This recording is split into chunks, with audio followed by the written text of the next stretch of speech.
नमस्कार। आजको श्रृङ्खलामा म प्राध्यापक बालचन्द्र लुइटेलसँग कुराकानी गर्छु। प्राध्यापक बालचन्द्र लुइटेल काठमाडौँ विश्वविद्यालयको प्राध्यापक हुनुहुन्छ। शिक्षा उहाँको क्षेत्र हो। उहाँ शिक्षकहरूसँग काम गर्नुहुन्छ। शिक्षकको क्षमता अभिवृद्धि गर्ने र पठन पाठनको तरिकालाई बदल्ने, यसबाट विद्यालय रूपान्तरण गर्दै सिङ्गो समाजलाई नै रूपान्तरण गर्ने एउटा उद्देश्यबाट प्रेरित भएर वर्षौँदेखि पढि पनि राख्नुभएको छ, पढाइ पनि राख्नुभएको छ। हामी आज बालचन्द्र लुइटेल सरसँग उहाँको दखल भएको क्षेत्र स्टेमको बारेमा त कुराकानी गर्छौँ नै, तर त्यो सँगसँगै अहिले यो महामारीको बेलामा जस्तो अवस्थामा पनि हाम्रा विद्यालयहरू जसरी चलिरहेका थिए, हाम्रो पठन पाठन जसरी भइरहेको थियो, यो एकाएक अवरुद्ध हुँदै गर्दा यसले ल्याएका चुनौती र अवसरका बारेमा पनि चर्चा गर्छौँ यसको सेरोफेरोमा। सरलाई कार्यक्रममा धेरै स्वागत छ। समय दिनुभयो, एकदमै आभारी छु। अहिले स्कुलहरू बन्द भयो, यो कसैले पनि सोचेकै थिएन। एउटा शैक्षिक सत्रको अन्त्यमा गएर बन्द भयो, बन्दै भइरहेको छ। यसो हेर्दै गर्दा यो शैक्षिक सत्र त करिब करिब बन्दै हुने जस्तो अवस्था देखिन्छ। सरस्वती हेर्दै गर्दाखेरि यो एकैपटक विद्यालयहरू यसरी बन्द हुँदा र पठन पाठनको तरिका एकैपटक बदलिँदै गर्दा यसले एउटा विद्यार्थीको जीवनमा र समग्रमा नेपालको ओभरअल एजुकेसनको सेक्टरमा यसले कस्तो च्यालेन्जेसहरू ल्याएको देख्नुहुन्छ? अब यसले चाहिँ पहिलो कुरो जब विद्यालयहरू बन्द भए यो हामीले यसरी कसैले पनि सोचेको थिएनौँ। अब बन्द हुँदाखेरि अब एउटा त इमर्जेन्सीको अवस्था भयो, त्यो कारणले बन्द भयो होइन। यो हामीले यदि शिक्षाको लिट्रेचरलाई हेर्ने हो भनेदेखि इमर्जेन्सीका विभिन्न प्रकारहरू हुन्छन्। जस्तो काहीँ चाहिँ रेफ्युजीको क्राइसिसले बन्द हुन्छ, काहीँ चाहिँ लडाइँ झगडाबाट बन्द हुन्छ, काहीँ चाहिँ भूकम्प जान्छ, कहीँ अब सानोतिनो खालको चाहिँ यो इन्डेमिक पेन्डेमिक यिनीहरू हुन्छ। तर यो वर्ल्ड लेभलको अथवा विश्व स्तरको यो खालको चाहिँ नि परिकल्पना कसैले पनि गरेका थिएन।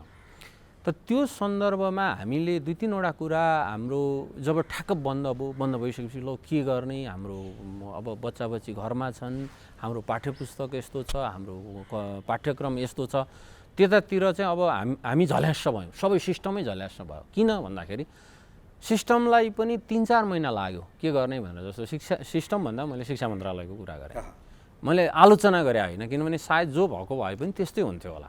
3-4 महिना लाग्यो यो फिगर आउट गर्ने, के गर्ने होला। त्यसपछि गएर अब केही शिक्षक साथीहरूले आफ्नो प्रयत्नबाट केही गर्नुभयो। अब प्रयत्न गर्ने काम चाहिँ के थियो उहाँहरूको भन्दाखेरि चाहिँ अनलाइनबाट गर्ने। अनलाइनको लागि पनि त हाम्रा पाठ्यक्रमहरू तयार थिएनन्, टेक्स्ट बुकहरू तयार थिएनन्। त्यो अनलाइनमा प्याकेजको हिसाबले जाने कुराले चाहिँ उनीहरू तयार थिएनन्। त्यसैले गर्दा हाम्रो अगाडि ल्याएको सबैभन्दा ठुलो चुनौती भनेको हाम्रो शिक्षा चाहिँ त्यो हुन्छ नि, त्यो रूपान्तरणको अथवा एडाप्टेसनको स्केल 1देखि 10 भन्ने हो भने 3तिर मात्रै रहेछ होइन। 10तिर भन्दा एकदमै म्याक्सिमम अप्टिमम एडाप्टेबिलिटी हुन्थ्यो भने 1 भने एकदमै भनौँ कम हुन्थ्यो भने 2-3तिर मात्रै रहेछ भन्ने कुरा यसले जनायो। भन्नुको तात्पर्य हामीले एकदमै नर्मल, एकदमै सामान्य खालको, एकदमै धीमा, एकदमै सुस्त गतिको चाहिँ नि शिक्षा प्रणालीको परिकल्पना गरेका रहेछौँ र अति इन्क्रिमेन्टल र सबैलाई एकै ठाउँमा फिट गरेर लैजाने। त्यसो गर्दाखेरि सक्नेले पनि इनोभेसन गर्ने कुरा भएन, त्यो एउटा एभरेज खालको विद्यार्थी निकाल्ने, र नसक्नेले पनि त्यो मलाई बनाइदिन्छ है सिस्टमले भन्ने पनि भएन, किनभने ऊ पनि त्यसैमा लतारिँदै जाने भयो। एक खालको एभरेज खालको चाहिँ शिक्षा प्रणाली भयो। त्यसलाई अङ्ग्रेजीमा वान साइज फिट्स अल भन्छ।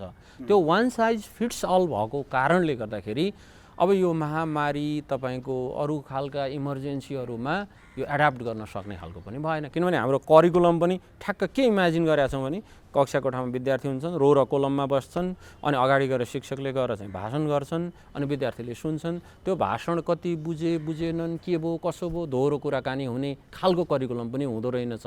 अथवा हाम्रो पठन संस्कृति पनि, शिक्षाको संस्कृति पनि त्यसरी विकास भएर रहेनछ। त्यसले गर्दाखेरि त्यो एकापट्टि त्यो उजागर भयो। अर्को, हाम्रा पाठ्यपुस्तक पाठ्यक्रमहरू पनि के का लागि लेखिया रहेछन् त भन्दाखेरि अब जस्तो भनौँ न वेब इन्टरनेट भनेको त डाइनामिक हुन्छ, एक ठाउँ क्लिक गर्दा अर्को ठाउँ जान्छ, एउटा इन्फर्मेसनबाट अर्को ठाउँमा हामी जम्प गर्न सक्छौँ। तर टेक्स्ट बुकमा त पाना पल्टाउने हुन्छ, त पाना पल्टाउने खालको मैले यसलाई चाहिँ अलिकति रूपकको रूपमा प्रयोग गरेँ। त्यसले पाना पल्टाउने भइसकेपछि बच्चाहरूलाई धेरै समयदेखि एक खालको एकदमै बोर फिल भएको होइन, यो पढौँ लाग्ने नभएको खालको शिक्षा प्रणाली पनि भएको हो रहेछ भन्ने कस्तो भयो भने यसमा चाहिँ मैले केही विद्यार्थीहरूसँग कुरा गरेँ सुरुमा, पेन्डेमिकको सुरु, गजब भएको छ सर, स्कुल जानु परेको छैन, आनन्द छ भनेपछि उनीहरूलाई चाहिँ छुट्टी चाहिए जस्तो। यो खालको चाहिँ चुनौती थियो। एउटा त शिक्षा डिसइन्गेजिङ, शिक्षाले सबैका इच्छा आकाङ्क्षाहरू उनीहरूको जुन भनौँ न आफ्नो भित्री प्रतिभालाई प्रस्फुटन गराउन सक्ने खालको नभएको, त्यस्तै गरेर चाहिँ शिक्षक पनि म क्रिएटिभ हुन्छु गर्छु भन्ने वातावरण नभएको परिस्थितिमा हामी गुज्रेका रहेछौँ भन्ने कुरा यसले देखायो। र यसमा अब छलाङ मार्ने यो समय हो। छलाङ मार्ने भनेको चाहिँ के त भन्दाखेरि मानव सभ्यतामा यस्ता कुरा पनि हुँदो रहेछन्। हामीले चाहिँ नि भनौँ न हामीले धेरै हिसाबले चाहिँ योभन्दा अप्ठ्यारो परिस्थिति पनि सायद आउन सक्छ होला, अथवा अहिले कोभिड भयो, भ्याक्सिन हामीले पत्ता लगायौँ, भ्याक्सिनका साइड इफेक्टहरू हामीलाई अझै पनि थाहा छैन भनेपछि यो जुन ज्ञानको वितरण, ज्ञानको निर्माण, ज्ञानको प्रचार प्रसार, अब यो मानव सभ्यताको विकासक्रममा यही नै मात्र यो 400 वर्षको जुन विद्यालय शिक्षा हो, यो अहिलेको शिक्षा त 400 वर्षको इतिहास छ। 16औं शताब्दीको यो चाहिँ इन्डस्ट्रियल रेभोल्युसनको चाहिँ यो चाहिँ उत्पादन हो। त्यो भनेपछि त अरू तरिका चाहिँ हामीले सोच्नै बिर्सिया रहेछौँ। अरू पनि हुन सक्छन् कि, अरू माध्यम पनि हुन सक्थे कि, जस्तो एउटा होम स्कुलिङ हुन सक्थ्यो होला, त्यसलाई हामीले टोटल्ली इग्नोर गऱ्यौँ होला, अथवा कम्युनिटीमा भएका रिसोर्सेसहरू के छन् त्यसलाई ल्याएर चाहिँ त्यो माध्यमबाट चाहिँ सिकाउने हुन सक्थ्यो होला। अब कम्युनिटीमा भएका अङ्ग्रेजीमा त्यसलाई बेयरफुट एक्सपर्ट भनिन्छ क्या, अनि शिक्षकै हुनु पर्दैन, तर शिक्षक को होइन, सिकारु को होइन, यहाँबाट पो सुरु गर्ने हो कि म पनि सिकारु हो, तपाईँ पनि सिकारु हो, म पनि शिक्षक हो, तपाईँ पनि शिक्षक हो, हामी सबै शिक्षक पनि हौँ र सिकारु हौँ। यसरी चाहिँ हामीले शिक्षा प्रणालीलाई हेर्न थाल्ने हो कि भन्ने त्यो खालको चाहिँ अवसरहरू छ कि भन्ने मलाई लाग्छ। यहाँनिर जस्तो महामारीभन्दा पहिला नै हाम्रो अवस्था अलिकति गयो गुज्रेको नभने पनि ठिकठाक थिएन। महामारीले त यसलाई खालि एक्सपोज गरिदिएको हो। यसमा भएका यसको कमजोर पक्षहरू हामीले देख्यौँ, एक्सपोज भयो, थाहा थियो, अझ बाहिर त्यसरी आयो। अब अघि थोरै तपाईँले चर्चा गरिसक्नु भएको छ, मैले अझै जान्न चाहेको चाहिँ यो छोटो समयको 6-7 महिनाको हाम्रो अनुभवले यसै पनि हाम्रो अवस्था धेरै ठिक थिएन भने यो अहिले महामारीको बिचमा होम स्कुलिङ जस्तो यस्तो खालको अनि अब टेक्नोलोजीको प्रयोग, यी कुराहरू हामीले सायद पहिला इन्क्रिमेन्टली हामी त कहिले सोच्थ्यौँ होला, कतिपय कुराहरू झट्ट आयो नि त। यस्ता कुन कुराहरूले ठ्याक्कै क्याप्चर गर्न सकिने देख्नुहुन्छ तपाईँ? होइन, अहिले त मैले देखेको के भन्दाखेरि अब क्याटेगोरिकली भन्दा त तपाईँले भने जस्तै एउटा त होम स्कुलिङ अथवा कम्युनिटी स्कुलिङ अथवा नेबरहुड स्कुलिङ। तपाईँको अब जस्तो होम स्कुलिङमा के हुनसक्छ त भन्दाखेरि परिवारमा भएका रिसोर्सेसहरूको प्रयोग गर्न सकिन्छ। त्यहाँ भएका बगैँचा हुन सक्छन्, त्यहाँ भएका चाहिँ आर्टिफ्याक्टहरू हुन सक्छन्, कुनै वस्तु हुन सक्छन्, कुनै प्रकारको जस्तो भनौँ न तपाईँको चाहिँ एउटा उयो सयपत्रीको फुललाई लिएर बच्चाहरूले चाहिँ त्यसमा साइन्स खोज्न सक्छन्, त्यसमा चाहिँ कति खालका पेटलहरू रहेछन्, त्यसबाट चाहिँ ग्राफ बनाएर स्टडी गर्न सक्छन्, हेर्न सक्छन् होइन। त्यसपछि गएर त्यो फुल कसरी फुल्छ, त्यसले खाना कसरी, त्यो बिरुवाले खाना कसरी तयार पार्छ, साइन्स सिक्न सक्छन् होइन। त्यसलाई चाहिँ उनीहरूले चाहिँ भनौँ न अब त्यसको बारेमा गीत कविता लेख्न सक्छन् होइन, त्यसलाई युट्युबमा अपलोड गर्न सक्छन्, सेयर गर्न सक्छन् साथीहरूको। Simple is that. त्यसैले तर हामीले शिक्षालाई यसरी सोचेनौँ योभन्दा अगाडि। अब नेबरहुडको कुरा गरेँ मैले, नेबरहुडमा आमा बुवाहरू, हजुरबा हजुरआमाहरू हुन सक्नुहुन्छ, उहाँहरूले कथा सुनाउन सक्नुहुन्छ होइन। र एकपटक यो कोरियाको उदाहरण म यहाँ दिन चाहन्छु। कोरियामा चाहिँ यो जुन जेनेरेसन छ अहिलेको र आजभन्दा 30 वर्ष अघिल्लो जेनेरेसनमै ठुलो फरक छ। फरक भइसकेपछि विद्यालयमा खास गरी विज्ञान गणित, म चाहिँ यो गणितको सम्मेलनमा जाँदाखेरि मैले त्यहाँको टेक्नोलोजी मिनिस्टरले भन्नुभएको, उहाँहरूले चाहिँ के गर्नुभएछ भने विद्यालयमा हजुरबा हजुरआमालाई ल्याउने।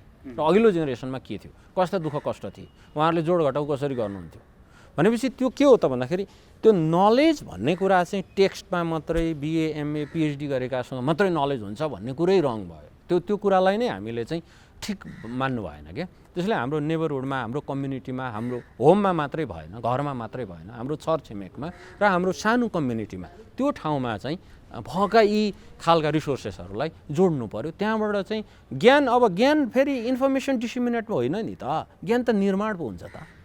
बच्चाले परिवार पढाउनु छ, अनि परिवार पढाउन चाहिँ श्यामप्रसादको परिवार यस्तो छ भनेर एउटा टेक्स्टले दिन्छ, अनि त्यही कण्ठ गरेर त्यही जाँच दियो। त्यो सोसल स्टडिज हो। सिभिक सेन्स आउँछ, परिवार के हुँदो रहेछ, कस्तो हुँदो रहेछ, परिवारको रोल के हुँदो रहेछ होइन। अब परिवारमा आमा र बुवाको रोल, अब पहिले के हुन्थ्यो, आमाले भात पकाउनुहुन्छ, बुवा अफिस जानुहुन्छ भनेर हामीले पढायो, सायद तपाईँले पनि त्यसरी पढ्नु, त्यसरी होइन। यो रोल चाहिँ चेन्ज भयो। ल हेरौँ त, फलानु घरमा आमा पनि अफिस जानुहुन्छ होइन, फलानु घरमा चाहिँ बुवा घरमा काम गर्नुहुन्छ, आमा चाहिँ अफिसमा जानुहुन्छ, आमा र बुवा दुईजनै अफिसमा जानुहुन्छ, आमा र बुवा दुईजनैले चाहिँ व्यापार व्यवसाय गर्नुहुन्छ। यसरी चाहिँ बच्चा अनि उसले ज्ञान निर्माण गर्छ। परिवार त धेरै परिवारभित्र रोल पनि प्रशस्त हुँदो रहेछन्, कसैले के हुँदो रहेछ, कसैको के हुँदो रहेछ, कहीँ चाहिँ आमाको रोल बढी हुँदो रहेछ, कहीँ चाहिँ बुवाको रोल बढी हुँदो रहेछ, कहीँ चाहिँ आमाले बाहिर काम गर्नु हुँदो रहेछ, कहीँ यो खाल यसरी अनप्याक गरियो भने बल्ल हामीले सिभिक सेन्स ल्याउँछौँ। अब साइन्स म्याथको कुरा अर्को म अलिकति यहाँ नजोडिरहन सक्दिनँ, किनभने हामी कहाँ चाहिँ गणित र विज्ञान मेरो चासोको विषय पनि हो, त्यही भएर मैले स्टिमको कुरा गरेको छु। गणित र विज्ञान चाहिँ हामीले धर्मशास्त्र जसरी पढायौँ भनेको के भन्दाखेरि न्युटनको लज अफ मोसन के हो भने त्यो 3-4वटा पढ्यो, कण्ठ गर्यो, A+B² के हो यो भने त्यो हुँदै होइन। त्यो गणितीय चिन्तनै आएन, वैज्ञानिक चिन्तन त्यसरी आउँदैन। त्यो चाहिँ के भने खोजी गर्ने, त्यो बिरुवा रोप्यो, हेऱ्यो, अनि त्यसपछि त्यसमा चाहिँ 15 दिन पानी हाल्दा कस्तो हुँदो रहेछ, अर्कोमा 15 दिन चाहिँ तपाईँको अलिकति त्यो अहिले जस्तो भनौँ न अरू खालको मल हालेर गर्दाखेरि कस्तो हुँदो रहेछ, गाईबस्तुको युरिन हाल्दा कति बढ्दो रहेछ, त्यो पो हो त विज्ञान त, त्यो पो खोज्न लगाउने त होइन। त्यसैले अब हामीले चाहिँ घरमा गार्डन होला, त्यो गार्डनमा चाहिँ अब बोट बिरुवाहरू रोप्ने कुरामा त्यहाँ कनेक्ट गरेर चाहिँ त्यहाँ चाहिँ त्योसँग जोडेर चाहिँ विज्ञान पढायो भने अनि बल्ल विज्ञान उसले बुझ्छ। अनि बल्ल हाम्रो नागरिक चाहिँ हामीलाई चाहिँ 5% वैज्ञानिक भन्दा तपाईँको 100% मान्छे यदि सकिन्छ भने, अथवा 95 चाहिँ विज्ञान, गणित, टेक्नोलोजीको चाहिँ त्यो चिन्तन गर्ने मान्छे चाहियो क्या। एकदम ठुलो वैज्ञानिक नोबेल प्राइजै विन गर्ने, नासामै गएर काम गर्ने पनि त्यो पनि ठिकै होला, त्यो बनाउन सक्यो भने। तर त्यो बनाउनु अघि चाहिँ त्यस्तो खालको हाम्रै सराउन्डिङमा भएका यी आर्टिफ्याक्टहरू, हाम्रा बोट बिरुवाहरू, हाम्रो वरिपरि भएका ज्ञानहरूलाई जोडेर त्यो जोड्न सिकाउने चाहिँ गर्नु राम्रो होला। अनि अर्को कुरा तपाईँलाई भनौँ, 5-6 कक्षामा पढ्ने बच्चाहरूले किताब लेख्न सक्छौँ हामीले तयार गर्न लगाउने हो। तिम्रो वरिपरि भएका 5वटा बिरुवाहरू खोज, ती बिरुवाहरूको बारेमा यस्तो खालको चाहिँ डिस्क्रिप्सन, ट्याक्सोनोमी लेख, तिनीहरूका प्रपर्टीहरू लेख, खोज। त्यो गरेर जोड दियो भने के हुन्छ, 10 जना विद्यार्थी लेख्यो भने किताब तयार हुँदैन। त्यसैले स्टुडेन्टहरूले आफै किताब तयार गर्न सक्छन्, स्टुडेन्टहरूले आफै नलेज जेनेरेट गर्न सक्छन्। त्यहाँ टिचरको रोल चाहिँ के त भन्दा, टिचर भने मानौँ परिवारमा, अथवा परिवारमा एकदम यो खालको फेसिलिटेसन गर्न सक्ने हुनुहुन्न भने कम्युनिटीमा हुनु होला, नेबरहुडमा हुनु होला, कोही न कोही हुनु होला, अथवा टिचरहरू हुनुहुन्छ भने उहाँहरूले चाहिँ त्यो खालको एउटा फेसिलिटेसन गर्ने, प्रोजेक्टहरू डिजाइन गर्न बच्चाहरूलाई सहयोग। शिक्षक त अब सहयोगी नभए उपाय छैन। हामीले खोजेको के भन्छ भने लोकतन्त्रात्मक शिक्षा भनेकै यही हो, लोकतन्त्रभित्रको शिक्षा भनेकै यही हो। त्यसलाई समाजवादी भनौँ अथवा अरू केवादी भनौँ, जे सजिलो हुन्छ त्यही भनौँ। यहाँनिर जस्तो मेरो 2टा छोरीहरूलाई मैले उनीहरूको पढाइ वा सिकाइमा मद्दत गर्न सक्छु, मैले पढ्ने मौका पाएकोले। पढ्ने अवसरबाट वञ्चित हुनुभएको अभिभावकले, अघि तपाईँले भने केही को सिकारु होइन, को सिकाउन सक्ने क्षमता सबैसँग छ, तर त्यो कोर विषयहरूको कतिपय कुराहरूलाई केटाकेटीलाई उहाँले कसरी मद्दत गर्ने, त्यो ग्याप कसरी पुरा गर्ने, त्यसको लागि अब 2-3वटा कुरा मैले अघि पनि भने। अब यसमा चाहिँ अलिकति हाम्रो अब भनौँ न यहाँहरूकै पनि रोल के हुनसक्छ जस्तो मलाई लाग्छ भने, अब स्थानीय निकायसम्म जनप्रतिनिधिज्यूहरू हुनुहुन्छ, त्यसमा चाहिँ अब कोसँग के छ भन्ने कुरा पहिले चाहिँ एक्सप्लोर गर्न सक्नु। जस्तो डकर्मी हुनुहुन्छ मानव एकछिनको लागि, उहाँलाई चाहिँ नाप्न थाहा छ, कहाँनिर नाप्दाखेरि चाहिँ उहाँलाई पर्पेन्डिकुलर भन्न नआउला, तर त्यो एल सेपकोले नाप्दा यहाँनिर 90 डिग्री हुन्छ होइन, त्यसलाई राख्यो भने यो चाहिँ प्यारलल हुन्छ, दुईवटा त्यो एजहरू उत्तिकै दूरीमा जानु पऱ्यो भने प्यारलल हुन्छ भन्ने कुरा। यस्तो कुराहरू चाहिँ हामीले आइडेन्टिफाई गर्न सक्यौँ भने, उहाँहरूले जानेको सिपै सिकाउनु भयो भने पनि त्यो फिट हुन्छ कहीँ न कहीँ आफूले जाने जस्तो करेसाबारीको ज्ञान छ भने फलफुलको चाहिँ के अरे त्यो बोट बिरुवाहरूको ज्ञानै त्यहीँबाट सेयर गर्यो भने पनि हुन्छ। अब त्यो सेयर गरेर त्यो चाहिँ बच्चाहरूले लेख्ने त्यसलाई चाहिँ एउटा सेपमा ढाल्ने काम गर्न अब कोही चाहिएला, त्यहाँ कसैले शिक्षकहरूले सहयोग गर्नु होला अथवा कोही अर्को चाहिने फेसिलिटेटर कोही हुनु होला। त्यो भयो भने झन् सुनमा सुगन्ध हुन्छ। तर त्यति पनि गर्न सकिएन भने उहाँहरूले जे गर्नुहुन्छ, जस्तो भान्सामा काम गर्नुहुन्छ भने त्यो भान्साकै जे काम हुन्छ नि त्यहाँ चाहिँ अब कुन अनुपातमा नुन हाल्नुपर्छ, कुन अनुपातमा बेसार हाल्नुपर्छ, मसला कसरी हालिन्छ, पानी कसरी नापिन्छ, यी कुराहरू पनि महत्त्वपूर्ण ज्ञानहरू हुन्। यिनैबाट नै तपाईँको रेसियो प्रोपोर्सन हामी पढाउन सक्छौँ नि त, होइन? त्यसैले त्यो खालको अब हाम्रो शिक्षाले त्यता परिकल्पना गरेका थिएन, दुःखको कुरा। अब चाहिँ यसरी परिकल्पना गर्नुपर्छ। अब हाम्रो करिकुलम चाहिँ करिकुलमको फ्रेमवर्क सेन्टरले बनाउने हो, तर स्थानीय चाहिँ रिसोर्स चाहिँ स्थानीय हुनु पर्यो। भनेको के भने यही बुट्टाहरू स्थानीय रिसोर्स हुन सक्छन्, यही फुलहरू चाहिँ रिसोर्स हुन सक्छन् साइन्स पढाउने टिचरहरूको लागि, म्याथ पढाउने टिचरहरूको लागि तपाईँको चाहिँ भनौँ न यही कन्टेक्स्ट हुनसक्छ, एरिया निकाल्ने कुरो यहीँबाट हुनसक्छ।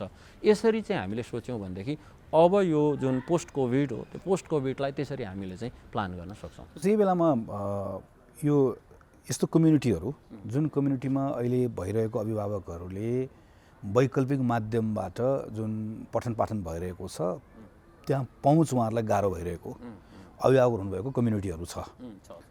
त्यस्तो कम्युनिटीमा तपाईँले जुन कम्युनिटी स्कुलिङको कुरा गर्नुभयो अथवा नेबर स्कुलिङको कुरा गर्नुभयो, यो कन्सेप्टबाट स्थानीय सरकारले यही कतिपय ठाउँमा जसले काम गर्ने चाहना राख्नु भएको छ त्यो कोणबाट सोचेर स्थानीय सरकारले कसरी स्रोत साधनको व्यवस्थापन गर्न सक्छ जसले गर्दाखेरि यस्तो खालको कम्युनिटीमा उहाँहरूले पठन पाठन सिकाइमा मद्दत पुर्याउन सक्नु? म एउटा उदाहरण दिन्छु। म पनि अहिले एउटा स्कुलको क्लस्टरमा काम गर्दैछु, काभ्रे नवबुद्धमा। त्यहाँ चाहिँ अब 5वटा स्कुल छन्, त्योमध्ये एउटालाई हामीले लिड स्कुल भनेका छौँ। त्यहाँ एउटा चाहिँ बस्ती छन् विभिन्न, त्योमध्ये एउटा तामाङ बस्ती छ जहाँ चाहिँ डेफिनेटली इन्टरनेटको एक्सेस छैन। उहाँ चाहिँ त्यहाँ चाहिँ के गर्नुभयो भएको कुरा, हामीले शनिबार शिक्षक साथीहरूसँग जोड्यौँ, अहिले पनि जोडिराखेका छौँ। अब यो छठपछि हामी उहाँहरूसँग फेरि जोडिन्छौँ। अनि शनिबार उहाँहरूलाई चाहिँ प्रिपेयर गऱ्यौँ, ट्रेनर बनायौँ, यसरी गर्न सकिन्छ, यसो गर्न सकिन्छ भने उहाँहरूले त्यहीँ बसेर मेटेरियल बनाउनु भयो। कसैले चाहिँ नि अब म्याथका वर्कसिट बनाउनु भयो, कसैले चाहिँ साइन्सका मेटेरियल बनाउनु भयो, कसैले चाहिँ त्यो अबाकस जस्तो बनाउनु भयो, त्यो देखाउनु भयो हामीलाई अनलाइनमा। गजब छ।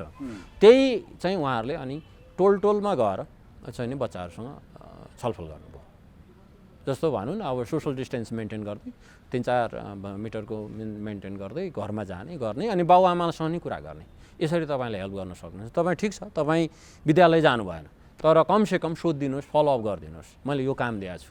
यसरी पनि गर्न सकिन्छ। अब त्यसमा चाहिँ लोकल गभर्मेन्टहरूले चाहिँ धेरै काम गर्न सक्छन्। एउटा कुरो चाहिँ नि डेटा लिइदिन सक्छन्। डेटा भनेको के त भन्दा अब वडा अध्यक्षहरू हुनुहुन्छ, वडा सदस्यहरू हुनुहुन्छ, कुन घरमा मोबाइल छ, कुन घरमा केही पनि छैन, कुन घरमा टिभी छ, अहिले चाहिँ अब कुन घरमा एफएम छ, होइन, एफएम कसले बजाउन सक्छ, यी कुराहरू गरिदिन सक्नुहुन्छ।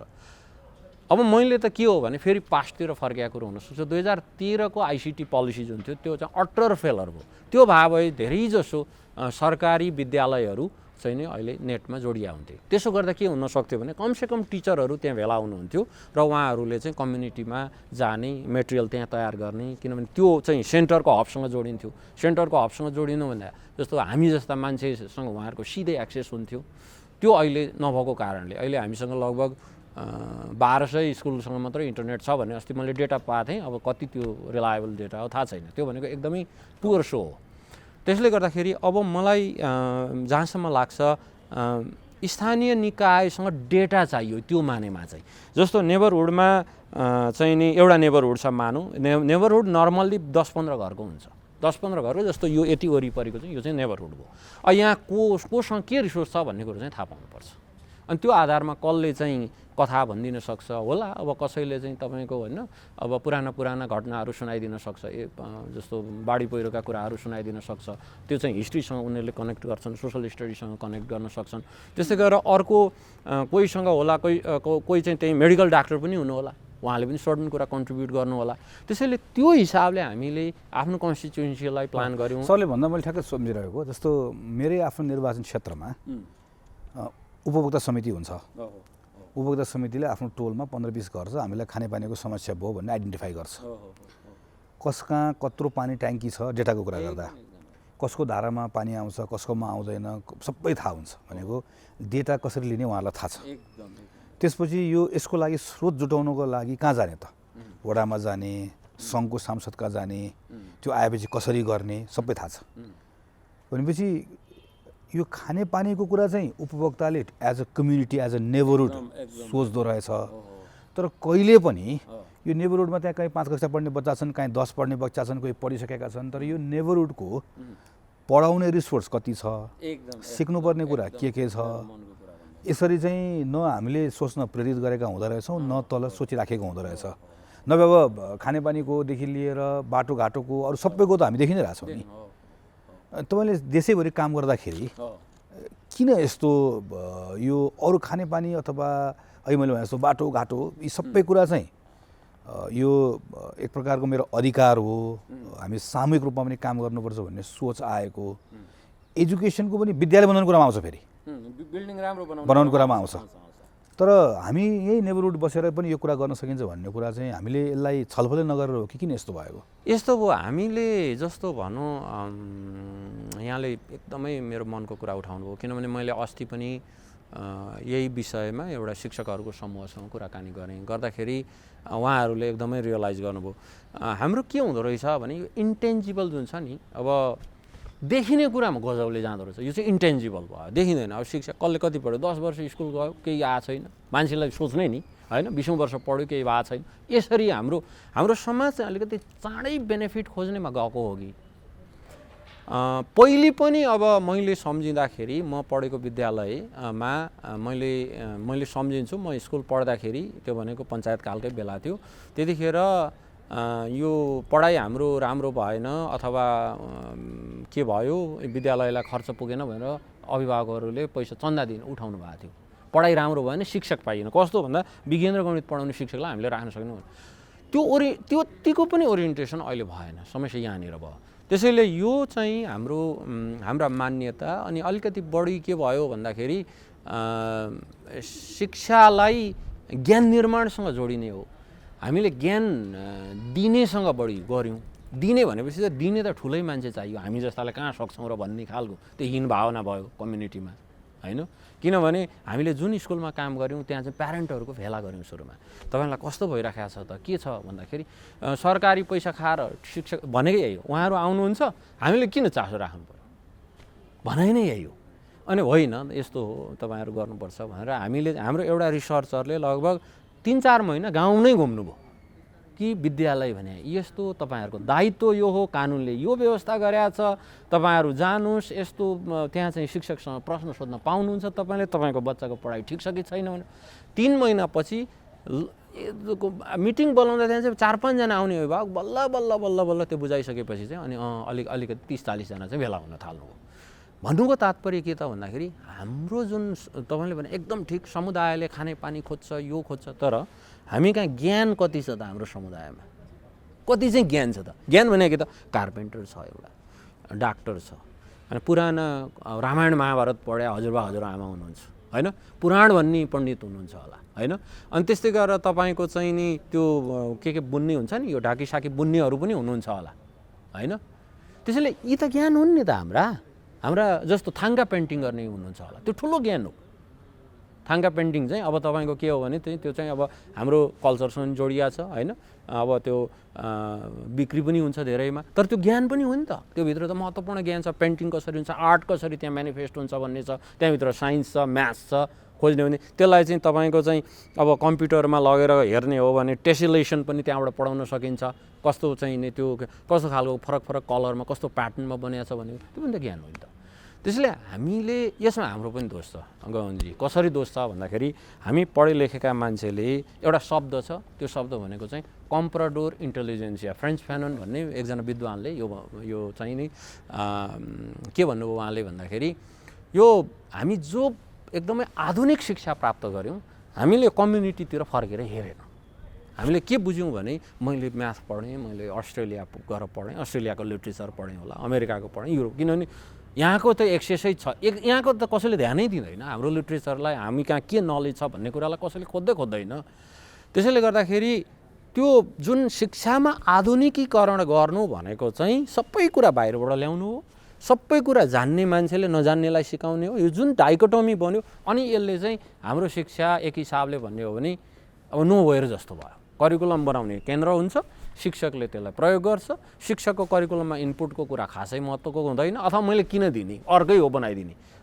त्यसरी पनि हाम्रो चाहिँ डिस्कोर्सहरू क्रिएट भयो। ती डिस्कोर्सले गर्दा हाम्रो शिक्षामा डेमोक्रेटाइजेसन हुनै सकेन, शिक्षामा लोकतान्त्रिकरण हुन सकेन। शिक्षामा लोकतान्त्रिकरण भनेको मैले चुनाव सङ्गठन भनेकै होइन, त्यो भनेको त्यो समुदायमा बस्ने मान्छेको के राइट हो भने यहाँ के ज्ञान छ, मैले ज्ञानमा कहाँनिर कन्ट्रिब्युट, किनभने सोसाइटी अब नलेजको आधारमा भन्छ कोरोना भाइरस आउँछ त्यो भ्याक्सिन बनाउनु पऱ्यो, हात धुने विधि गर्नु पऱ्यो, यो सबै ज्ञानको वरिपरि घुमेका कुरा हुन् नि त।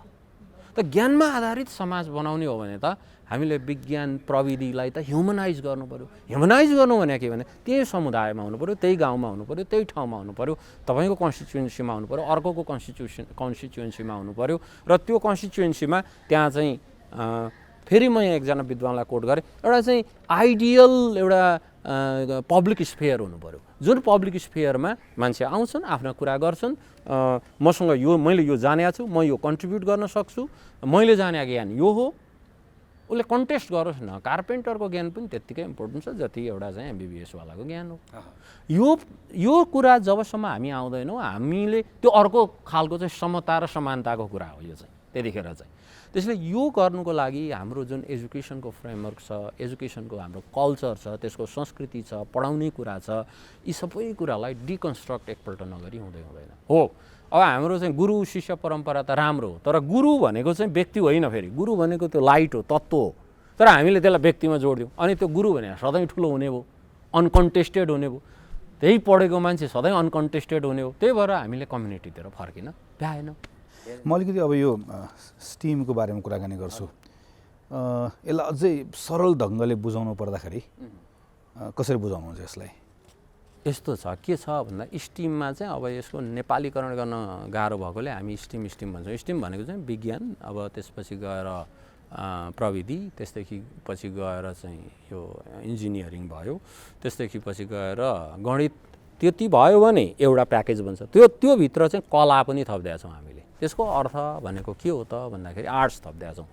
त्यसको अर्थ भनेको कुनै पनि ज्ञान, यो यति कुनै पनि वर्ल्डमा भएका समस्याहरू, विषयवस्तुहरू चाहिँ यहाँ चाहिँ म्याथ, यहाँ यति चाहिँ गणित, यति चाहिँ विज्ञान, यहाँ चाहिँ टेक्नोलोजी, यहाँ चाहिँ इन्जिनियरिङ हुँदैन। अनि कला पनि, कला भने के भन्दा हामीले फिल गर्ने तरिका, होइन, तपाईँले एउटा कुनै इक्वेसन सल्भ गर्नु भने आनन्दको फिलिङ आउँछ, त्यो चाहिँ कलाको डाइमेन्सन हो, होइन। जस्तो अघि पनि मैले उदाहरण दिएँ, हामीसँग सुकुल छ नि त, सुकुल हुन्छ नि, त्यो सुकुल चाहिँ खास गरी महिलाहरूले बन्ने चलन हो हाम्रो परम्परागत हिसाबले हेर्ने हो भने। अब खास गरी अब क्षेत्री बाहुन समाजमा चाहिँ त्यो महिलाहरूले बन्ने। अनि त्यो सुकुलमा प्याटर्न हुन्छ। सुकुल केबाट आउँछ त भन्दाखेरि त्यो चाहिँ धानको परालबाट आउँछ।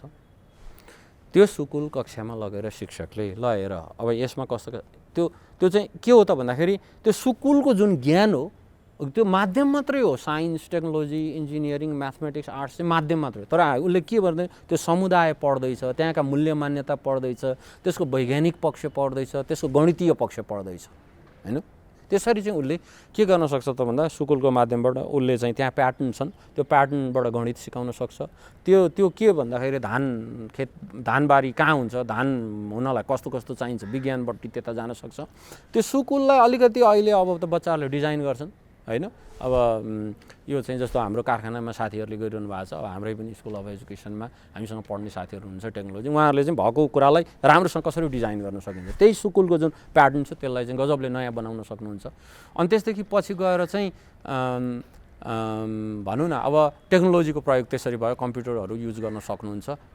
अब सुकुलै आफैमा पनि टेक्नोलोजी हो। अनि त्यसपछि कला, आर्ट्सको कुरा गऱ्यौँ, त्यसैको बारेमा कविता लेख्न सक्नुहुन्छ, एउटा किताबै पो भन्छ त, एउटा बच्चाले साँच्चै त्यसैमा प्रोजेक्ट गर्यो भने त्यही हो हामीले स्टिम खोज्यो एउटा। दोस्रो कुरो, एउटा गाउँमा लाइब्रेरी बनाउनु पऱ्यो।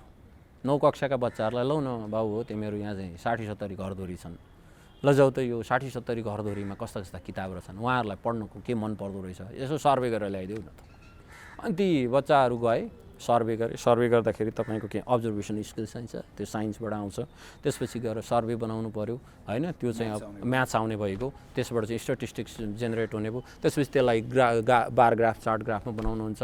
अनि त्यो विद्यार्थीहरूले प्रस्तुति अनि सबैलाई बोलाउनुहुन्छ, वडा सदस्यहरूलाई, वडा अध्यक्ष, इन्जिनियरिङ पनि आयो, टेक्नोलोजी सबै आयो, प्रेजेन्टेसनमा आर्ट्स पनि आयो। होइन हामीले इमेजिन गरेको शिक्षा चाहिँ यस्तो हो गगनजी। हामीले इमेजिन गरेको चाहिँ म्याथ पल्टाउ त, आज यो होमवर्क गर अनि यसो गर, होमवर्क पनि गराउनु पर्यो। तर रियल वर्ल्ड जोन ड्युवेलले के भने फ्युचर हामीलाई थाहा छैन, फ्युचर हामी दिनै सक्दैनौँ।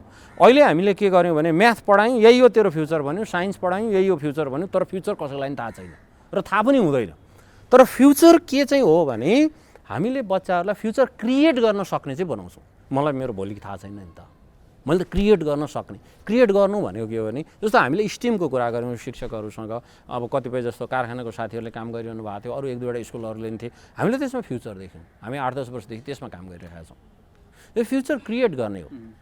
तपाईँले भन्दा म सम्झिरहेको छु, हामीहरूको साथीहरूको बिचमा कहिलेकाहीँ कुराकानी हुन्थ्यो, हामीलाई अल्जेब्रा किन पढायो होला, जियोमेट्री किन पढायो होला, बेकारमा समय बर्बाद गरेर भनेर। त्यो म्याथ्स वा साइन्स पढाउँदै गर्दाखेरि सोसाइटीसँग जोडेर नपढाउँदा छुट्टै विषय हो भन्दै र पछि गएर अर्कै विषयमा जाँदाखेरि त्यो विषयको उपयोगितै थिएन भनेर कहिलेकाहीँ छलफल गरेर म सम्झन्छु कि होइन। अहिले यो विषयहरू त्यो कारणले पनि भिक्टिम भएको छ। किनभने अब एक त करिकुलम फ्रेमवर्कमा यो झगडा पनि अलिअलि यसैको कारणले भएको छ र दुवै पक्ष, अब यो राख्ने नराख्ने दुइटै पक्षमा पनि के क्लारिटी छैन भने हामीले खोज्या विज्ञान कस्तो, हामीले खोज्या गणित कस्तो। म चाहिँ अब अलिकति यो पब्लिक एजुकेसनमा काम गर्ने मान्छे भएकोले, पब्लिक एजुकेटरको पर्सपेक्टिभ भएकोले मलाई कतिजना साइन्टिस्ट म्याथमेटिसियन निस्किएसँग मलाई त्यति सरोकार छैन। सरोकार होला त्यो प्लानरहरूलाई, मलाई चाहिँ सरोकार यो मुलुकका विद्यार्थीहरूले, यो मुलुकका भोलि नागरिकहरूले गणित र विज्ञानको ज्ञानलाई कति सहजसँग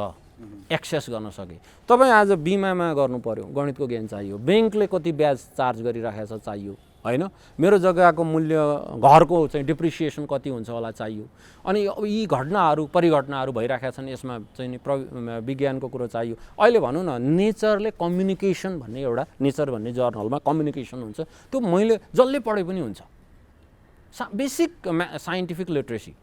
तर 12 पास गरेको बच्चा, कक्षा पास गरेको बच्चालाई सामान्य कुरा, यी चाहिँ नि सिम्पल मसिनका कुरा, यिनको प्रयोगका कुरा, मैले चाहिँ प्लस यो 10 कक्षा पास गरेकोलाई 11 कक्षाको एडमिसनमा म एक दुई ठाउँमा इन्टरभ्यूको लागि मलाई बोलाउनु भयो त्यहाँको प्रिन्सिपल सरहरूले, म्यामहरूले। बसेर सोद्धाखेरि अति नै यो प्याथेटिक छ सिचुएसन, यो शब्द प्रयोग गर्नु त राम्रो होइन। त्यसैले यो जुन पेन्डेमिक छ, पेन्डेमिक चाहिँ एउटा अवसर हुनसक्छ। हामीले यो अवसरलाई चाहिँ, अबको शिक्षा भनेको किताबले भविष्य निर्धारण गर्ने होइन। अब हामीले भनेको चाहिँ भनौँ न संसारलाई, उसको डे टु डे लाइफलाई जोड्नुभयो। जस्तो तपाईँलाई अल्जेब्रा भन्नुभयो, अल्जेब्रामा चाहिँ हामीले प्याटर्न यो सयपत्रीको फुलबाट सिकाइदिए भए गजब हुन्थ्यो, अथवा यो नेचरको प्याटर्नबाट चाहिँ हामीले सिकाइदिए भए हुन्थ्यो। पातहरू जस्तो भनौँ न, यो रुखमा कति पात हुन सक्छन्, यसको बेसिस के होला मोडलिङ गर्ने, त्यतापट्टिबाट सिकाइदिए भएदेखि सजिलो हुन्थ्यो। यहाँ हुने रहेछ है, अल्जेब्राको कुरो त यहाँ आउने रहेछ भन्ने कुरा उनीहरूले सिक्थ्यो होला। त्यसैले अबको शिक्षाले चाहिँ ढिलो पनि भइसकेको छ एक हिसाबले भन्यो भने। किन ढिलो भइसकेको छ भनेदेखि हामी 21औं शताब्दीको 20औं वर्षमा छौँ र हामीले 2005तिर हामी एउटा ग्रुपले हामीले यो कुरा गर्दा शिक्षक साथीहरूलाई, ल अब हामी अनलाइनमा गर्नु पऱ्यो, रिसोर्स मेटेरियल, डिजिटल मेटेरियलहरू अब बनाउन थाल्नु पऱ्यो, म्याथमा यस्ता यस्ता सफ्टवेयर फ्रीली अभाइलेबल, यो कहाँ हुन्छ नेपालमा, इन्टरनेटै छैन, गर्नै सकिँदैन। दुईवटा डिस्कोर्स हामी कहाँ एकदमै अन्तिममा म समराइज गर्दा दुईवटा डिस्कोर्स एकदमै डिसएम्पावरिङ डिस्कोर्स छन्। एउटा नेपालमा केही पनि गर्न सकिँदैन, अनि त्यसले गर्दैन, त्यो भनेको टिचरले गर्दैन, अर्काले गर्दैन, हामी ठुला मान्छेले चाहिँ गर्छौँ भन्ने डिस्कोर्स। यो दुईवटा डिस्कोर्स एकदमै डिसएम्पावरिङ छ। त्यसैले हाम्रो होल सिस्टमलाई नै ब्लेमतिर लाग्यौँ भने त रूपान्तरण हुँदै हुँदैन। हामीसँग भएका रिसोर्सलाई युज गरेर, प्रयोग गरेर हामीले चाहिँ शिक्षाको प्राइमरी सोर्स भनेको करिकुलम पनि होइन, प्राइमरी एन्ड भनेको, एन्ड प्रडक्ट भनेको त्यही बच्चा हो, त्यही नागरिक हो। किताब होइन, करिकुलम होइन, केही पनि होइन, शिक्षक पनि होइन। शिक्षक भने माध्यम मात्रै हो, सबै त्यो बच्चा हो। यदि त्यसरी हामीले गयौँ भनेदेखि हाम्रो शिक्षा रूपान्तरण हुन्छ, होइन भने हामीले निकै समय यो डिस्कोर्समा बिताउनु पर्ने हुन्छ। मैले आज प्राध्यापक बालचन्द्र लुइटेलसँग कुराकानी गरेँ। यो छलफलबाट शिक्षक, अभिभावक, विद्यालय सञ्चालक, स्थानीय सरकारमा काम गरिराख्नु भएको साथीहरू, म जस्तो जनप्रतिनिधिहरू पक्कै पनि हामीले एकदमै धेरै लाभ लियौँ। तर हामीले मात्र होइन, अभिभावक जसलाई आजको छलफलमा यो त अलि बढी नीतिको कुराहरू भयो भन्ने कसैलाई लागिरहेको छ भने म तपाईँहरूको फेरि एकपटक ध्यान आकृष्ट गर्न चाहन्छु। आजको छलफलको मुख्य विषय नै तपाईँसँग जोडिएको विषय थियो, किनकि आज हामीले छलफल गरेको तपाईँको छोराछोरी वा हाम्रा केटाकेटीको बारेमा हो। हामी पढाउन त पढाइरहेका छौँ, तर कसरी पढाइरहेका छौँ? हामी पढाउन त पढाइरहेका छौँ, तर योभन्दा फरक ढङ्गले हामीले पढाउन वा सिकाउन सक्थ्यौँ। हामी समुदायको रूपमा एउटा शक्ति आफूलाई ठान्दछौँ, त्यो समुदायको शक्ति कैयन कुराहरूमा हामीले प्रयोग गऱ्यौँ, तर केटाकेटी पढाउने कुरामा हामीले किन प्रयोग गर्न चाहेनौँ? हामीसँगै भएको ज्ञान के छ भन्ने कुरा हामीले किन खोजेनौँ? यस्ता थुप्रै कुराहरूमा आज सरले हामीलाई सोच्नका निम्ति प्रोत्साहित गर्नुभएको छ। र आजको छलफलको पनि एउटा सन्देश छ कि महामारी सङ्कट हामीले धेरै पटक भन्यौँ, यसले ल्याएका चुनौतीका बारेमा धेरै पटक कुराकानी गऱ्यौँ, तर एउटा डिपार्चरको लागि जसरी गइरहेका थियौँ एउटा एकैपटक ब्रेक लागेको जस्तो भयो। अब अलिकति गन्तव्य पनि बदल्न, यात्रा गर्ने तरिका बदल्न, गति बदल्नका निम्ति एउटा अवसर हामीलाई यो हुन सक्दछ। किन जे भइरहेको थियो ठिकठाक भइरहेको थिएन, त्यसैले सुधार्ने एउटा मौका हुन सक्दछ र योभन्दा बेटर मौका कहिले आउँछ भनेर आज प्रोफेसर लुइटेलले हामीलाई भन्नुभएको छ। हामीले धेरै कुरा सिक्ने मौका पायौँ। यो कार्यक्रमबाट तपाईँहरू पनि लाभान्वित हुनुभयो भन्ने विश्वास गरेको छु। यत्रो समय दिइदिनु भयो, धेरै धेरै धन्यवाद।